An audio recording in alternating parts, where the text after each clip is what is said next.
Perbarui ilmu Islam kamu bersama Religion di tv1news.com dan TV1 Connect. Assalamualaikum warahmatullahi wabarakatuh.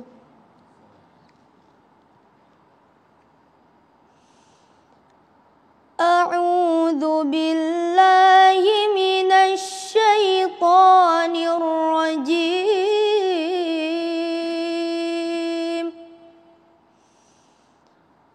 Bismillahirrahmanirrahim. Ya bunayya innaha in taku mithqala habbah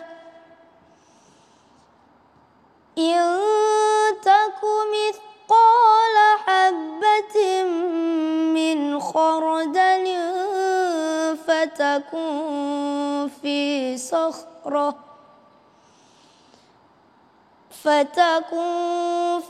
sakhratin aw fis samawati aw fil ardi ya'ti biha Allah. Inna Allaha latifun khabir.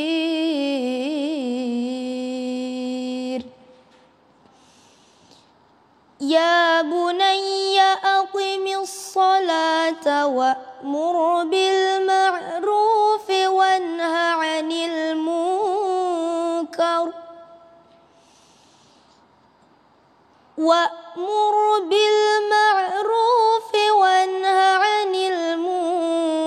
wasbir 'ala ma asabak. Inna dzalika min azmil umur.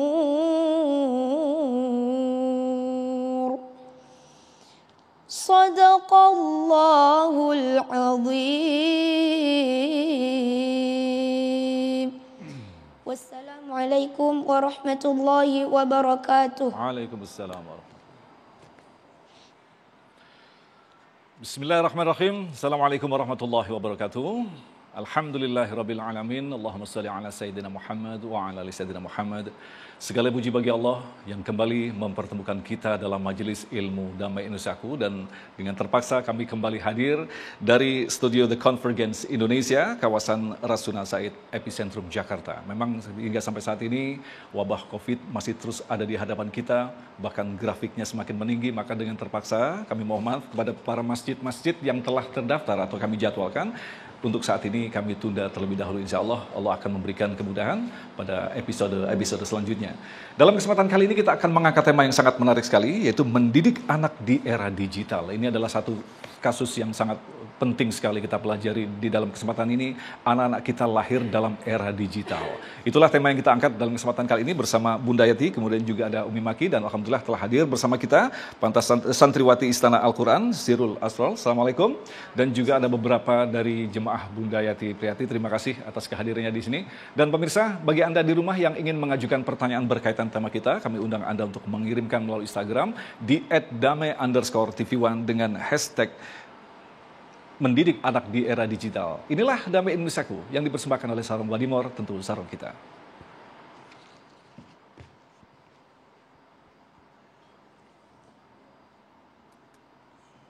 Silakan Umi.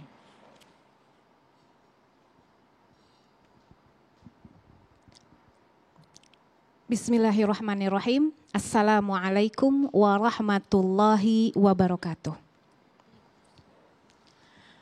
Alhamdulillahirabbil alamin. Allahumma shalli ala Muhammad wa ala ali Muhammad. Rabbi shrah li sadri wa yassir li amri wahlul 'uqdatam min lisani yafqahu qawli. Pemirsa yang dirahmati Allah, Bunda Yati dan Mas Agung yang saya hormati, subhanallah, berbicara tentang mendidik anak apalagi di era digital ini tentu banyak yang harus kita persiapkan. Kenapa? Karena kelak tantangannya sangat banyak sekali. Subhanallah, teringat dari perkataan Ali radhiyallahu anhu dengan mengatakan la tu'adibu auladakum bi akhlaqikum. Janganlah kalian mengajarkan anak-anak kalian bi akhlaqikum, artinya dengan akhlak kalian, dengan tata cara kalian yang dahulu. Li'annahum khuliqu li zamanin ghairi zamanikum, karena mereka diciptakan tidak di zaman kalian. Subhanallah, perkataan yang sangat indah yang mana di dalamnya mengandung konsep yang sangat dahsyat dalam mendidik anak, entah itu di zaman era digital ataupun di zaman sebelumnya, bahkan di zaman setelah era digital, setelahnya dan setelahnya. Subhanallah, dari perkataan Ali bin Abi Thalib tadi, kita bisa mengambil pelajaran bahwa ternyata yang pertama dunia ini berubah.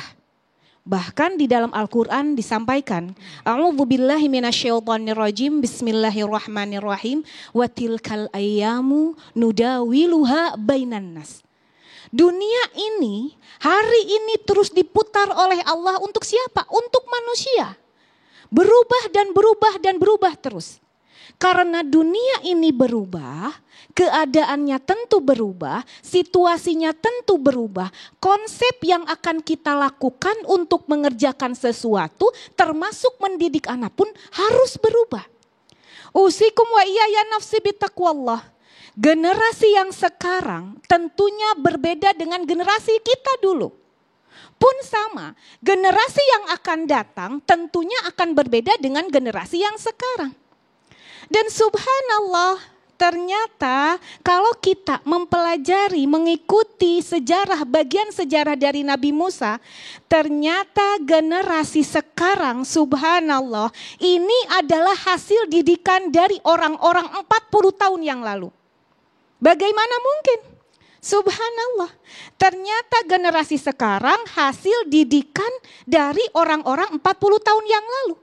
Dan 40 tahun ke depan ternyata hasil didikan dari orang-orang sekarang, dari generasi sekarang. Mana buktinya? Subhanallah.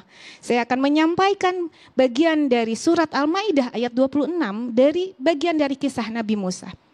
Ketika Nabi Musa meminta kepada kaum Bani Israel untuk ikut berjuang menempati Palestina, apa yang mereka lakukan?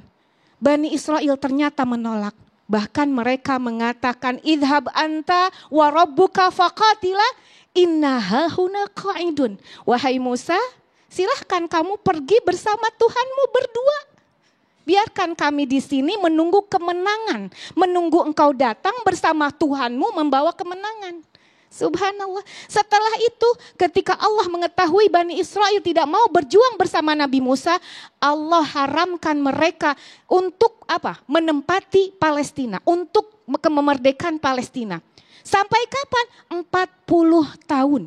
Subhanallah. Fa innaha, subhanallah, dikatakan muharramatun alaihim arba'ina sana. Allah haramkan mereka memenangkan Palestina selama 40 tahun. Dan terbukti setelah 40 tahun berikutnya, Palestina diduduki oleh umat yang beriman yang dipimpin oleh Nabi Yusha ibn Nun.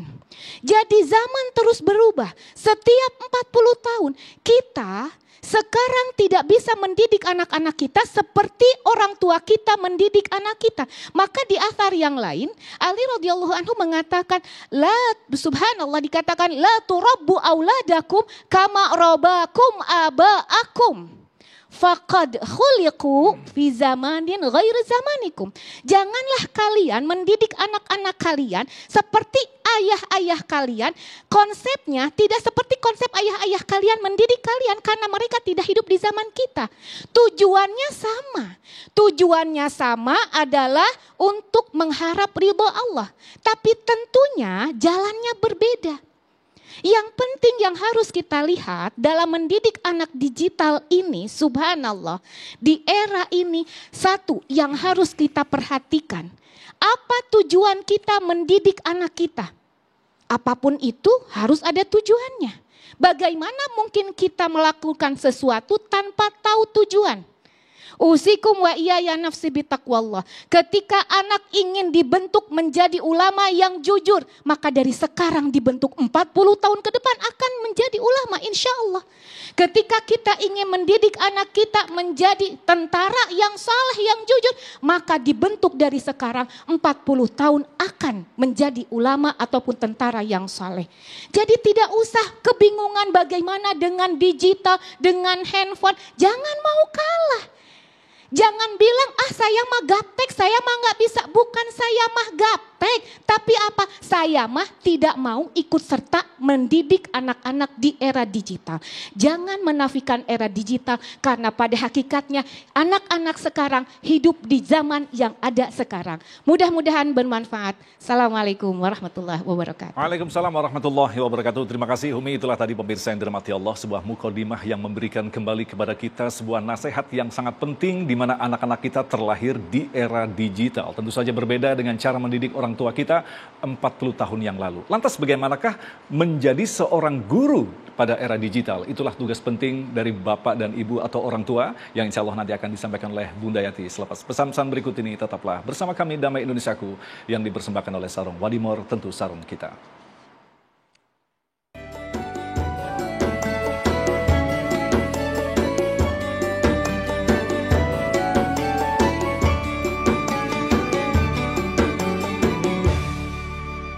Baik, terima kasih pemirsa, Anda masih bersama kami Damai Usaku yang mengangkat tema tentang mendidik anak di era digital. Dan tentu saja kita berharap kita semua sebagai orang tua tidaklah menyerahkan begitu saja anak-anak kita di lembaga pendidikan, tetapi kita juga mampu meningkatkan kualitas kita sebagai guru yang juga memahami teknologi digital. Bagaimana lantas wujud seorang guru yang mampu mendidik anak di era yang luar biasa ini? Bunda Yati akan jelaskan pada kita. Silakan Bunda.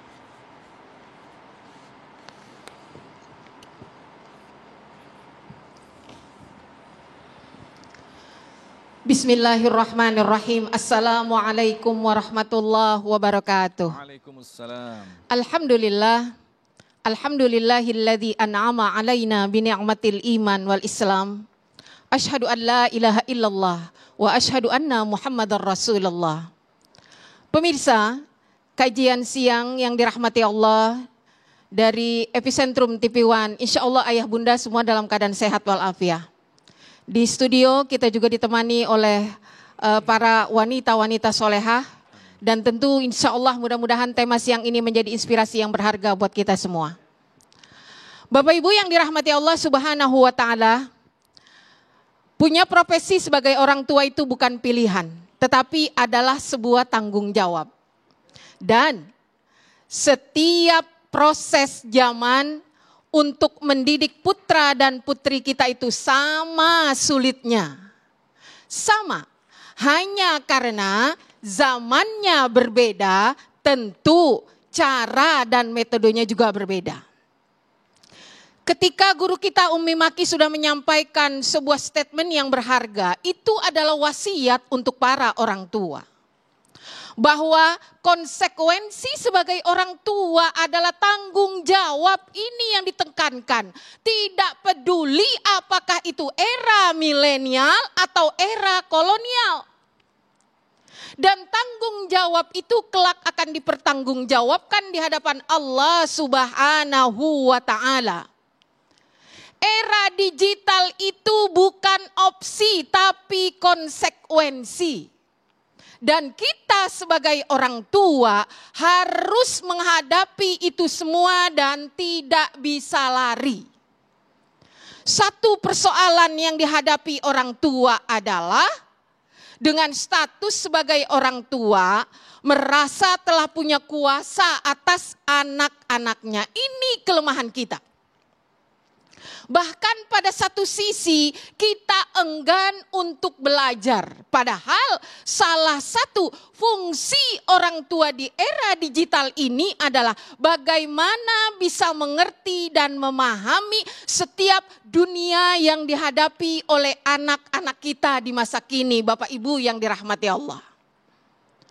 Allah sodorkan setiap saat kepada kita satu kalimat yang membuat kita sebagai orang tua mungkin tidak nyenyak tidur Bapak Ibu yang dirahmati Allah. Firman Allah di dalam surah An-Nisa ayat 9. A'udzubillahi minasyaitonirrajim. Wal yashal ladzina law taraku min khalfihim dzurriyyatan di'afa. Jangan sampai kita meninggalkan keturunan yang lemah. Kelemahan bisa datang dari kelemahan tidak adanya tauhid, ketidakmampuan mengadaptasi situasi zaman pada masa kini, Bapak Ibu yang dirahmati Allah. Dan kita harus tahu betul menu yang saat ini di era digital ini yang sedang dikonsumsi oleh anak-anak kita. Dan di usia berapa mereka sudah kenal teknologi digital ini, Bapak Ibu yang dirahmati Allah? 2 tahun, 5 tahun itu baru idealnya menurut pakar psikolog. Tapi ada Bu yang masih di perut sudah diperkenalkan digital. Sekarang ada teknologi bagaimana kita mendekatkan murotal Al-Quran itu supaya anaknya bisa dengar. Alangkah indahnya kalau yang baca itu ibunya. Karena nafas ibunya bersatu dengan nafas anaknya. Jadi tidak boleh Bunda, boleh. Tapi itu bikin males ibunya ngaji.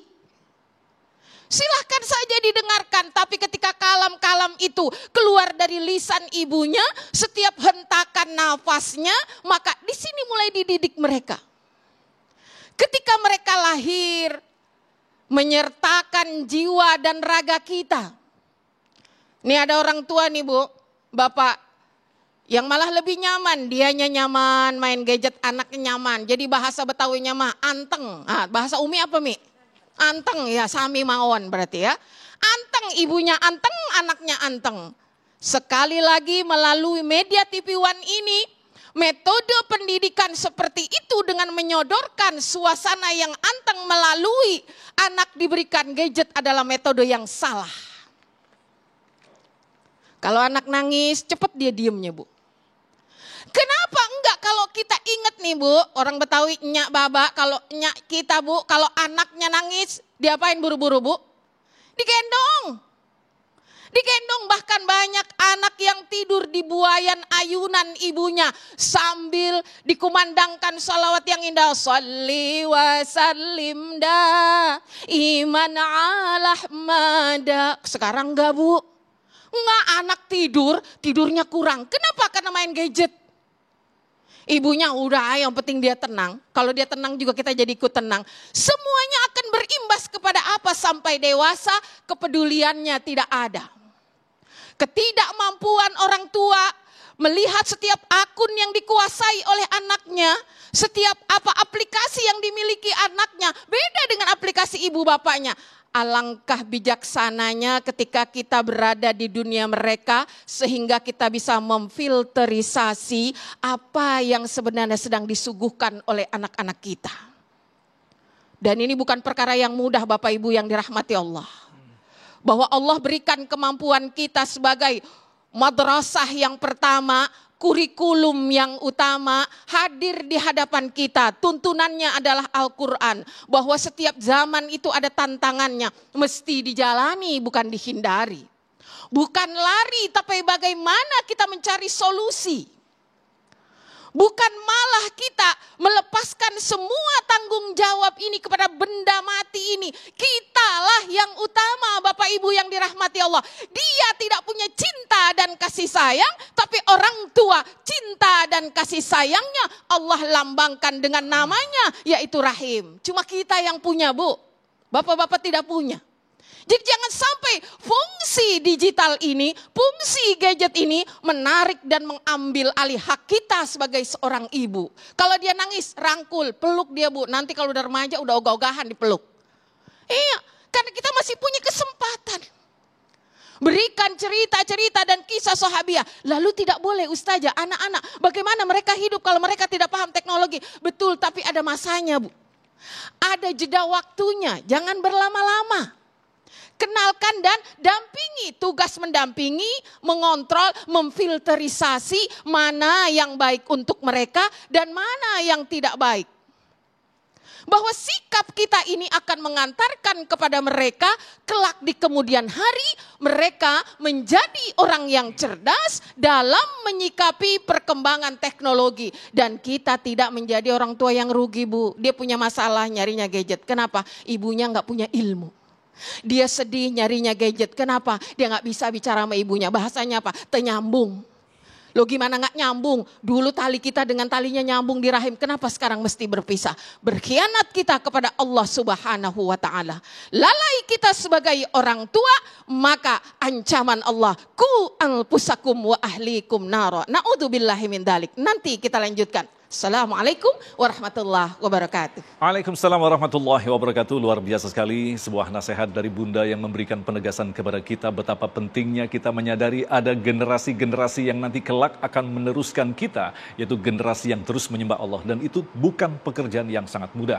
Insya Allah akan kita lengkapi dengan jawaban-jawaban dari pemirsa dan juga yang ada di rumah. Kami persilakan Anda mengirimkan melalui Instagram di @damai_tv1. Tetaplah bersama kami, Damai Indonesia.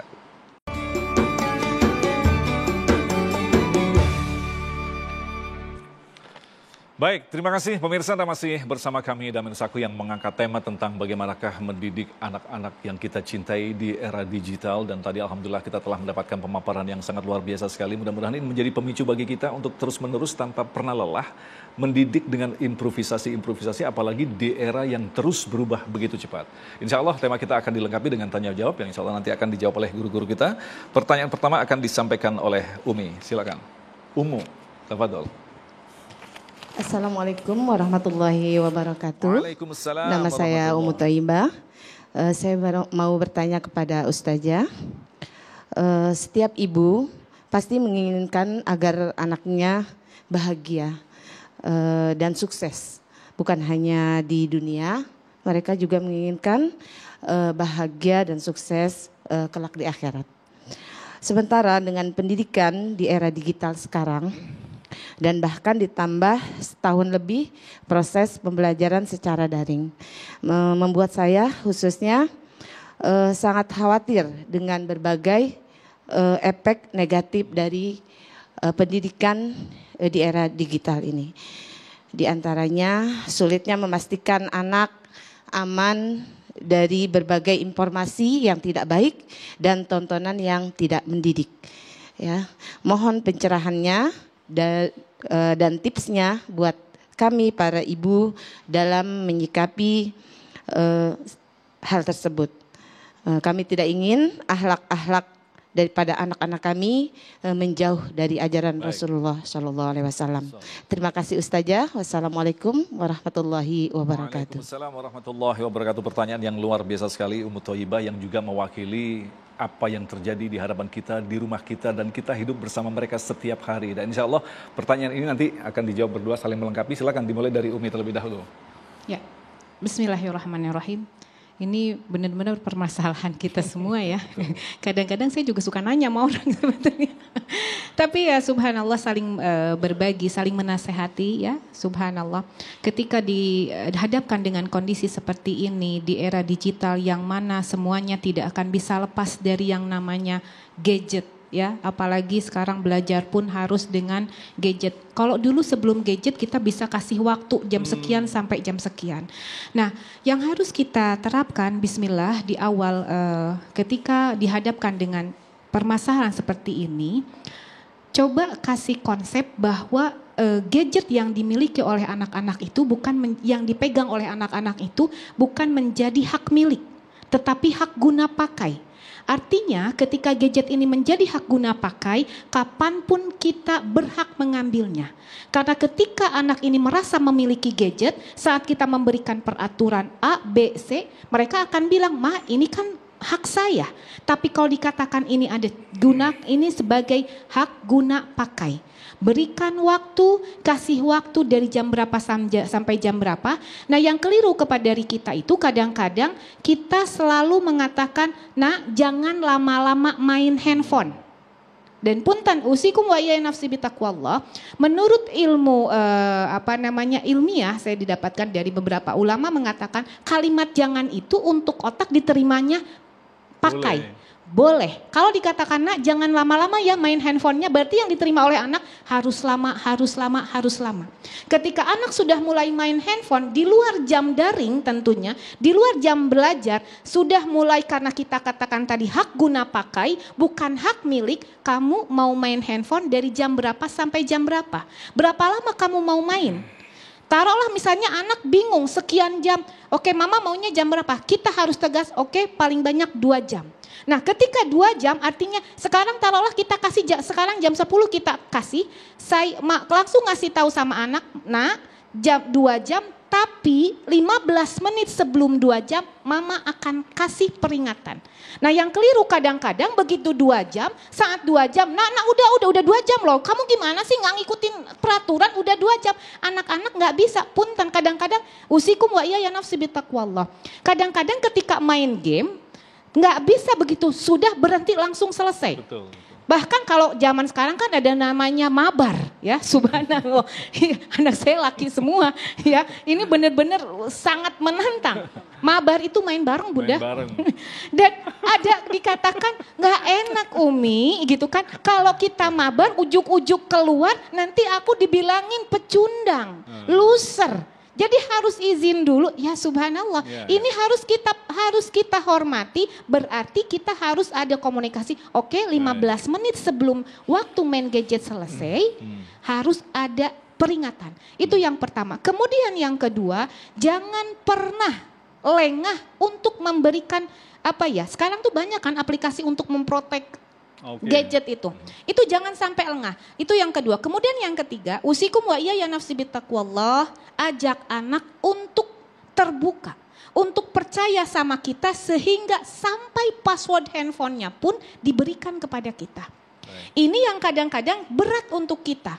Sulit, anak nggak mau. Kenapa? Karena tidak dibangun dari awal. Dibangun dari awal, tumbuhkan kedekatan, sering berkomunikasi. Lalu selanjutnya apa? Bikin sesuatu kegiatan yang mungkin tidak semenarik gadget, tapi bikin sesuatu kegiatan yang bisa mengalihkan perhatian anak. Kalau dulu zaman kita ya Bunda, zaman kecil orang tua kita sebelum maghrib harus masuk ke rumah. Nah sekarang anak sekarang udah maghrib pasti di rumah, nggak keluar. Ya, bikin satu kegiatan yang membuat anak bisa mengalihkan perhatiannya dan kita harus hadir di sana.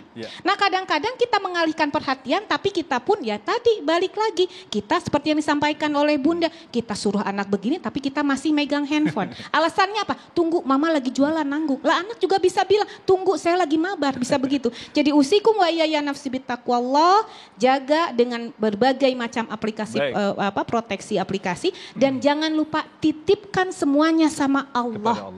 Allah semuanya Allah yang menjaga dan jangan juga dilupakan doa minta kepada Allah untuk dijaga anak-anak kita dari hal-hal yang tidak kita inginkan. Wallahu a'lam. Ke Bunda mungkin bisa menambahkan kalau kita bersandar pada teori the golden age. Pada saat itu anak sangat mudah sekali dimasukkan nilai-nilai. Tapi dalam kondisi sekarang ibu-ibu mungkin lengah dengan kondisi itu. Akhirnya anak-anak lahir dengan era yang dia liar bisa memasukkan apapun. Akhirnya orang tua selalu terjadi konflik dengan kondisi begini. Sementara anak sudah menemukan kenikmatan dengan gadget dan sebagainya. Bahkan ada mabar tadi, Bunda mungkin istilah yang baru dikenal dari Bunda. Nah lantas bagaimanakah kita menghadapi polemik yang seperti ini yang sampai saat ini orang tua menghadapi sesuatu yang sangat berat kalau menurut saya itu Bunda. Iya. Terima kasih Mas Agung ya. Tadi paparan Umi itu 3M, benar itu ya. Mendidik, mengarahkan, memfilterisasi. Nah, kondisi yang terjadi adalah ketika kita diberi kesempatan emas oleh Allah Subhanahu wa taala dalam bahasa Mas Agung tadi golden age. Kita kembali kepada fitrah. La tabdila li khalqillah ya. Itu di dalam surah Ar-Rum Allah sampaikan. Jadi ketika Allah memberikan anugerah, nah ini teori psikolog, teori tabula rasa. Masa di mana ketika sentuhan orang tua menjadi dasar yang utama, di mana ketika aplikasi itu masuk ke dalam pikirannya, ketika dia melihat apa yang ada di gambar gadget itu, dia melihatnya seperti dunia nyata. Jadi ini akan berpengaruh buruk. Nah beda dengan tipikal pendidikan orang tua kita zaman dulu. Jadi bahasa oral ini dekat sekali. Solawat, tilawah, doa-doa, kemudian juga bagaimana orang tua merangsang anak itu dalam wujud dunia nyata, bukan dunia maya. Ya, sekarang aja ini senengnya dunia maya. Orang tuanya maya, anaknya ikut maya. Iya. Tapi ketika realnya sentuhan itu berupa pelukan, perhatian, permainan yang real ya. Bahwa polemik ini sudah terjadi dan konflik ini terjadi dan ini sudah diajarkan oleh Allah. Coba tadi Qori'ah kita membaca surah Luqman itu, yang di atasnya di ayat 13-nya itu. Wa idh qala Luqmanul libni, ini kalimatnya libni. Ya. Jadi Luqman itu bicara, dia memposisikan diri itu tidak sebagai orang tua yang punya power. Sama seperti Nabi Ibrahim ketika dialog dengan Nabi Ismail alaihi salam. Iya, ya bunayya, inni ara fil manam. Nah, kalau kita kan ngomongnya beda. Potong-potong aja potong ini. Orang tua kan punya kuasa kayak gitu. Tapi pada dimensi ini Al-Qur'an mengajarkan bagaimana kita mengungkapkan satu kata qaulan sadida. Qaulan sadida di sini ternyata menurut para ahli tafsir bukan hanya sekedar kata-kata yang baik, tapi juga tepat sasaran. Ini, jadi ma'rufnya dapat di sana. Benar itu berdasarkan teori dan logika, juga hukum syar'i. Jadi ini penting bagi kita untuk menyadari itu, Mas Agung. Baik, terima kasih Bunda. Selanjutnya kita akan jawab pertanyaan-pertanyaan Anda selepas pesan-pesan berikut ini. Tetaplah bersama kami dalam Menusaku yang dipersembahkan oleh Sarung Wadimor, tentu sarung kita.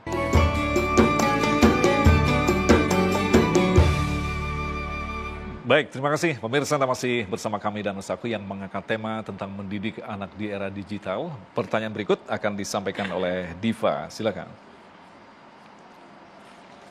Assalamualaikum warahmatullahi wabarakatuh. Waalaikumsalam warahmatullahi. Saya ingin bertanya, bagaimana bila anak-anak yang terlahir dari keluarga yang tidak taat beragama, yang otomatis mereka tidak mendapatkan bimbingan dan teladan?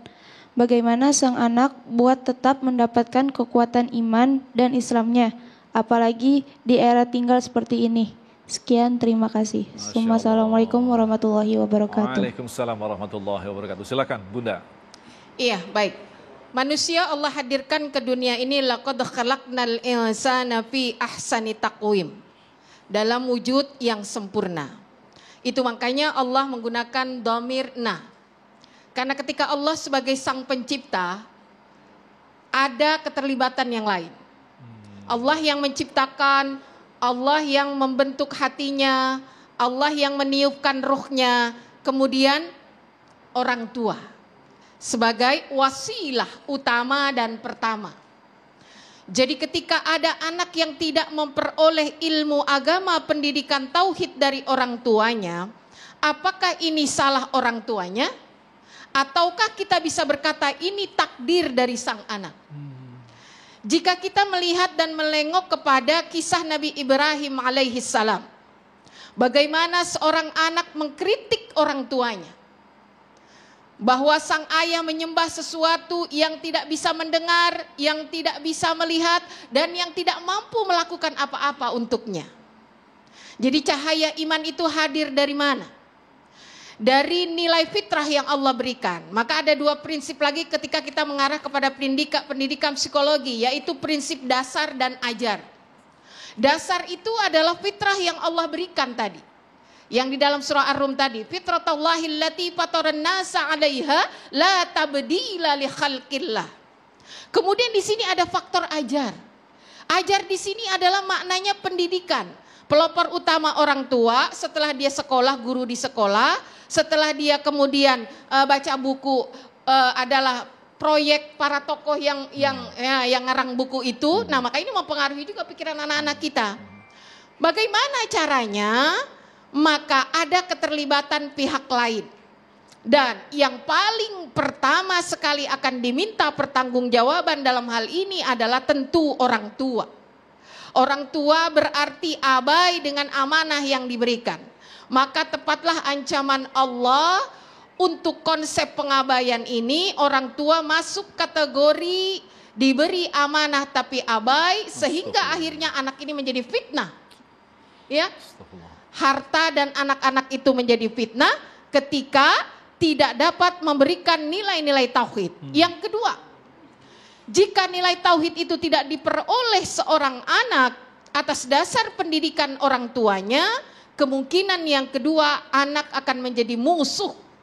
Nah ini yang dijelaskan oleh Allah dalam surah At-Taghabun. Aduwwun, musuh. Ini makanya lihat bagaimana kita lihat fenomena di media sosial. Ya, karena harta dia menggugat orang tuanya ke pengadilan. Karena ada persoalan kecil, dia menghabisi nyawa orang tuanya. Na'udzubillahi min dzalik. Dan faktor ini adalah faktor dari kelalaian orang tua. Dan ketika kita abai sebagai orang tua, ketika masih diberi kesempatan, tadi kan mendidik itu sampai mati, betul. Sampai ajal. Bahkan di detik-detik terakhir, jika Allah masih memberikan kesempatan, berilah dan carilah kesempatan itu. Dan untuk sang anak, tidak perlu menyalahkan orang tua. Hudil afwa min ayyi wi'ain, hudil hikmah min ayyi wi'ain kharajat. Bahwa hikmah itu bisa datang dari mana saja. Bisa jadi dari orang tua masih kekurangan, ada sumber lain. Sahabat yang soleh, ini sangat berarti. Lingkungan yang bagus, kampusnya bagus, sekolahnya bagus. Bahkan mungkin dia punya tetangga yang cukup soleh dan soleha, itu bisa menjadi pola didik untuknya. Nah, Umi, kalau kita kembangkan, artinya banyak sekali orang tua yang pada akhirnya mengambil jalan yang paling praktis, menitipkan anaknya di lembaga pendidikan, dalam hal ini pesantren. Tetapi yang terjadi justru ketika dia hadir kembali ke rumah, terjadi percekcokan. Karena bahkan orang tua sering mengatakan, kamu sok tahu udah deh, kamu sebelum lahir mama sudah ada. Ini konflik yang selalu terjadi dalam kondisi seperti ini. Solusinya seperti apa, Umi? Ya, bismillahirrahmanirrahim. Ketika seorang tua tidak ada kemampuan untuk mendidik anak, ya, di ukhrawinya untuk mengarahkan untuk akhiratnya, maka sangat tepat sekali ketika diarahkan ke lembaga pendidikan, taruhlah pesantren. Namun tadi disampaikan justru setelah dari pesantren nggak sedikit anak karena terlalu banyak ilmu, begitu datang ke rumah seakan-akan dia adalah guru. Nah, ini yang keliru. Usikum wa iyaya nafsi bittaqwallah. Wahai anak-anak yang soleh dan solehah, ketika Anda sudah mendapatkan ilmu yang cukup bagi diri Anda dari pesantren, maka tugas Anda justru menyampaikan apa yang telah didapat. Tapi tata caranya tentu dengan hikmah. Jadi sekarang ini terkadang punten, jangan dulu berbicara tentang pesantren. Ada satu keluarga yang punten orang tuanya mungkin belum mampu memberikan ilmu agama. Akhirnya anaknya cari tahu keluar, ikut kajian, dikatakanlah ikut hijrah. Hijrah sementara begitu sampai ke rumah membawa ilmu yang baik tapi sulit menyampaikan. Dengan menyampaikan dengan keras yang dia tahu, kulil haq walau kana muran, sampaikan yang hak walaupun itu adalah pahit. Kadang-kadang kalimat ini dikatakan dengan diartikan dengan gagal faham. Pokoknya mau benar mau salah harus disampaikan. Mau orang tua yang salah itu salah, enggak begitu. Tetap ada tata cara, punten usikum wa iyaya nafsi bittaqwallah. Kalau diumpamakan kepada seorang istri saja, kalau ingin memberikan nasihat kepada suami, level istri kan tentunya yang paling harus ditaati adalah suami. Istri ketika ingin menasehati suami, guru kami menyampaikan, nasihatilah suami kamu, posisikan diri kamu ketika memberikan nasihat kepada suami kamu, posisikan sebagai makmum yang sedang di belakang imamnya. Artinya ketika mengingatkan, jangan membatalkan sholat. Nah, ini anak ketika ingin mengingatkan orang tuanya dalam hal agama, posisikan juga dia sebagai makmum di dalam sholat. Punten usikum wa iyaya nafsi bittaqwallah. Tugas berdakwah itu bukan tugas seorang ustadz saja. Tugas berdakwah itu tidak harus selalu memegang mic atau harus di podium. Justru tugas berdakwah itu tugas seluruh umat manusia, seluruh umat Islam. Ketika Anda tidak mendapatkan pendidikan dari orang tua, lalu orang tua memfasilitasi Anda untuk belajar agama di pesantren kah, atau memberikan waktu kelonggaran untuk belajar di kajian-kajian, silahkan bawa pelajaran itu ke rumah, sampaikan semua, tapi dengan hikmah, tanpa menyakiti orang tua kita. Ihsana, dengan lemah lembut, dengan baik sampaikan, sehingga apa? Sehingga orang tua akhirnya mau sama-sama belajar. Ketika dikatakan ku anfusakum wa ahlikum nara, sebetulnya usikum wa iyaya nafsi bittaqwallah bukan hanya tugas orang tua saja. Ahli Ku anfusakum wa ahlikum naro. Ahl itu keluarga. Yang namanya keluarga itu ada ayah, ada ibu, ada anak. Anak bisa menghandle apa yang tidak bisa dihandle orang tua, tapi tentu tata caranya dengan baik. Dan insya Allah biidznillah, orang tua yang telah memfasilitasi anaknya untuk belajar di pesantren mana atau di lembaga mana, Allah tidak akan menyia-nyiakan pahala untuk orang tua tersebut. Wallahu a'lam. Amin, amin, ya Allah, ya Rabbal Alamin. Baik, kita akan lanjutkan lagi untuk menjawab pertanyaan-pertanyaan Anda selepas pesan-pesan berikut ini. Tetaplah bersama kami, Damai Indonesia. Terima kasih pemirsa, Anda masih bersama kami Damai Indonesia dan kita akan lanjutkan lagi untuk menjawab pertanyaan berikutnya yang akan disampaikan oleh Gesna. Silakan. Assalamualaikum warahmatullahi wabarakatuh. Waalaikumsalam warahmatullahi wabarakatuh. Saya ingin bertanya, di dalam Al-Quran berkali-kali Allah pesankan kepada setiap anak agar berbuat baik kepada orang tua dengan redaksi wabil walidaini ihsana. Bahkan manusia yang paling berhak mendapatkan perlakuan baik dari anak adalah seorang ibu. Begitu sabda Nabi. Pertanyaan saya, apakah perintah itu berlaku untuk semua orang tua tanpa terkecuali? Terima kasih. Sekian dari saya, mohon dijawab. Wassalamualaikum warahmatullahi wabarakatuh. Salam, silakan Bunda. Iya. Salah satu hak orang tua adalah dihormati dan dicintai. Dan itu perintah dari Allah untuk anak kepada orang tua. Kalau untuk orang tua kepada anak, itu hanya satu, Allah peringatkan, yaitu supaya jangan membunuh anak karena takut miskin. Tidak ada perintah orang tua mencintai anak. Kenapa? Karena rasa cinta itu sudah Allah hadirkan. Dan itu bagian dari modal besar yang Allah anugerahkan kepada orang tua. Namun kenapa anak mesti diingatkan? Karena anak sering lupa, sering lalai. Salah satu problem di era digital ini adalah banyak anak-anak memprioritaskan gadget ketimbang orang tua. Dipanggil orang tua cuek. Dipanggil azan juga cuek. Nyetir sambil WA, sambil terima telepon. Ini adalah bagian dari kelengahan itu dan semakin besar potensinya di saat ini. Dan setiap orang tua punya hak untuk dihormati oleh anaknya, bukan hanya orang tua kandung tetapi semua orang tua. Bisa orang tua asuh, orang tua angkat, dan orang-orang yang telah berjasa memberikan kontribusinya kepada kita dalam hidup dan dalam mengenal Allah Subhanahu wa ta'ala. Dan ketika seorang anak menghadapi benturan dengan orang tuanya, tadi sudah dijelaskan oleh Umi, bahwa ada satu aspek yaitu ma'ruf. Ma'ruf di sini adalah sesuatu kebenaran yang wajib kita tegakkan dan tidak akan pernah bertentangan dengan akal pikiran.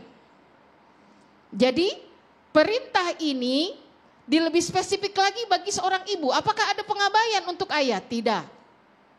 Allah memberikan kabar ini artinya potensi seorang ibu itu memang luar biasa yang tidak bisa dirasakan oleh seorang ayah. Yang pertama mengandung 9 bulan. Cuma kita ini yang bisa rasain ya ibu. Bagaimana rasanya kondisi badan kita. Ada yang 3 bulan ya makannya berkurang. Biasanya senang makanan favorit terpaksa enggak kan gitu. Kemudian melahirkan. Betapa susahnya dan sakitnya melahirkan. Bahkan di dalam surah Luqman itu ya, wahnan ala wahnin. Kemudian di dalam surah Al-Ahqaf itu wa wada'athu kurha. Lemah, sulit dan susah. Jadi kebaktian seorang anak kepada ayah dan ibunya, walaupun Allah menyebutkan ada ibu, tapi untuk doanya warhamhuma. Keduanya. Jadi menjadi hak bagi setiap orang tua, plus siapa saja orang tua itu. Orang tua kandung, baik orang tua yang mengandung ataupun anak yang lahir dari luar kandungan. Demikian. Baik, Umi mungkin ada tambahan lagi. Apakah seorang ibu akan menanggung dosa anak tiri yang menjadi anak asuhnya? Tadi kaitannya kan semua anak yang diasuhnya. Bagaimana Umi? Bismillahirrahmanirrahim, menanggung dosa anak tiri ya Mas. Dosa di sini artinya ketika dia sudah setuju menikah dengan laki-laki yang sudah beranak. Artinya dosa di sini karena kan kalau sudah menikah, anak suami yang dibawa oleh suami menjadi anaknya. Seperti halnya Ummu Salamah ketika menikah dengan Rasulullah SAW, beliau menolak, mengatakan ya Rasulullah, saya tidak bisa mengendalikan emosi dan saya punya anak. Apa kata Rasulullah? Anakmu adalah anakku. Artinya ketika dia sudah mengabdikan dirinya kepada suaminya, dia pun harus mau mendidik anak-anak daripada suaminya. Ketika dikatakan tadi durhaka. Durhaka itu ketika dia tidak mau mendidik anaknya dengan sesuai syariat Islam. Tidak sesuai dengan syariat Islam. Tapi kalau ternyata orang tuanya sudah berusaha untuk mendidik anaknya sesuai dengan syariat Islam, tapi anaknya ternyata sulit untuk diarahkan, silahkan komunikasikan dengan ayahnya. Karena tentunya yang tahu bagaimana karakter anaknya itu adalah ayahnya. Jadi kalau dikatakan dosa nggak jadi orang tua durhaka nggak kalau saya tidak bisa mengarahkan anak tiri saya? Kalau sudah berusaha, insya Allah tidak apa-apa. Tapi kalau tidak ada usaha, udahlah dia dari sananya sudah begitu. Yang Allah lihat bukan bisa atau tidaknya Anda melakukan sesuatu, tapi ada nggak ikhtiar Anda? Ada nggak kemauan Anda untuk mengajak anak Anda, keluarga Anda untuk berkumpul di surga? Karena punten, tugas laki-laki yang paling utama adalah menjauhkan keluarganya dari api neraka, dan tugas seorang istri setelah mendapatkan tugas dari suami, tugas seorang istri adalah mengumpulkan keluarganya di surga. Dan subhanallah, ketika apakah ini berbakti kepada orang tua itu hanya orang tua sendiri? Dan yang harus diingat, punten, kadang-kadang anak ini berbakti kepada orang tua itu hanya di depan saja. Saya pokoknya kalau mama saya minta tolong saya turutin, kalau mama saya ngelarang saya nggak ikutin. Ternyata ketika ada di depan anak ini baik, minta tolong diikutin, nggak pernah marah, nggak pernah membentak, nggak pernah melawan. Tapi hati-hati ketika Anda di luar sana mempermalukan orang tua, pada hakikatnya ulama mengatakan Anda sedang durhaka kepada orang tua. Karena punten, konsep berbakti kepada orang tua di dalam Al-Quran itu ada dua. Ada ihsana, wabil walidaini ihsana, ada wabil walidayhi husna. Ihsana ini berbakti kepada orang tua wajhan biwajhin, dengan langsung berinteraktif, minta ini ditolongin, gak boleh ini dihindarin. Tapi husna ketika seorang anak menjadi kebanggaan orang tua. Ada anak yang menjadi hafizah, ada anak yang menjadi hafid. Subhanallah, sesungguhnya dia sedang berbakti kepada orang tua dengan konsep husna. Seperti itu Mas Ugeng, wallahu a'lam. Bunda mungkin bisa tambahkan sedikit, ketika tadi Bunda mengatakan bahwa tugas orang tua itu sampai mereka menikah pun kita tetap memiliki tugas sebagai seorang guru. Lantas bagaimana batasan ketika mereka sudah menentukan ada kelompok sendiri, itu adalah kelompok rumah tangga dia. Dan ini saya sebagai orang tua, intervensi dalam hal ini Bunda. Pada level apa kita harus bisa memberikan nasihat ketika anak-anak kita sudah menikah dengan keputusan sendiri-sendiri, secara singkat Bunda? Iya. Ada ranah yang mesti orang tua juga mesti melihat ketika anak sudah berumah tangga. Bahwa nasihat dan bimbingan itu akan terus hadir. Jadi endingnya itu bukan di pernikahan. Endingnya itu adalah ketika kita sebagai orang tua itu sudah dipanggil oleh Allah Subhanahu wa Ta'ala.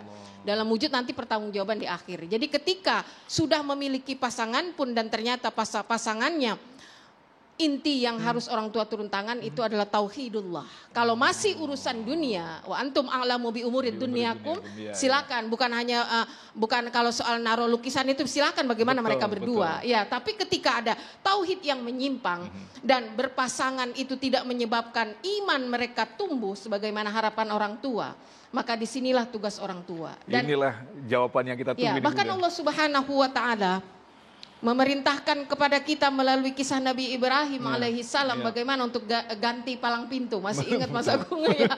Ini kan artinya apa? Menantu Jika justru ya. Suami malah diruntuhkan tauhidnya ya Umi ya, karena iman itu adalah sebuah kontribusi dan iman itu adalah saling mengisi satu dengan yang lain. Maka ini yang kita harapkan. Jadi bukan hal-hal kecil yang masalah urusan dunia. Luar biasa sekali jawaban dari guru-guru kita Umi. dan Bunda yang telah memberikan nasihat dalam kesempatan kali ini. Pada ujungnya apa yang kita lakukan adalah mengerucut pada ketauhidan kepada Allah. Itulah tugas berat bagi orang tua, bahwa ketika kita dianugerahkan istri atau pasangan yang akhirnya kita dianugerahkan anak-anak, janganlah sekedar berbahagia, tapi di situ ada tugas yang amat berat. Bagaimanakah menciptakan generasi-generasi yang memiliki kematangan dalam tauhid. Tetaplah bersama kami, Damai Indonesiaku.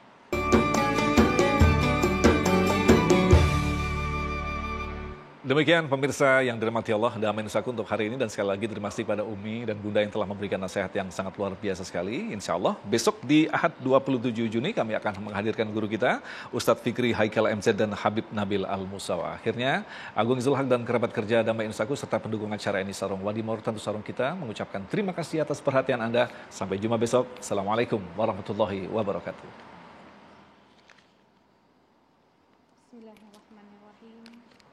Astaghfirullah, nastaghfirullah, nastaghfirullah, nastaghfirullahal azim alladzi la ilaha illa huwal hayyul qayyum wa natubu ilaih. Alhamdulillahi rabbil alamin. Ar-Rahmanir Rahim, Ar-Rahmanir Rahim, Ar-Rahmanir Rahim. Allahumma salli ala Muhammad wa ala ali Muhammad. Allahumma salli ala Muhammad wa ala ali Muhammad. Allahumma a'inna ala dzikrika wa syukrika wa husni ibadatik.